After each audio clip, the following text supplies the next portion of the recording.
El cultivo del arroz en Aragón se remonta a los años 30 en las localidades de la Ribera del Ebro, en Zaragoza.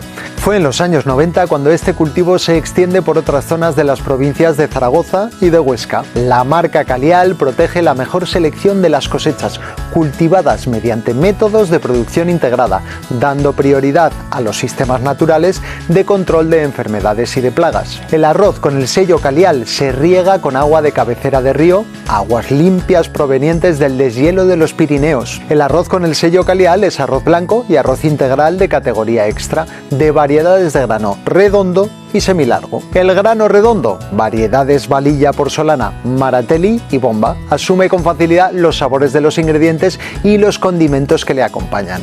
El grano semilargo, variedad Guadiamar, tiene mayor consistencia quedando más suelto y entero durante la cocción. Cada envase de arroz Calial contiene una única variedad de arroz, lo que influye en la calidad del producto final, puesto que permite una cocción uniforme de todos los granos.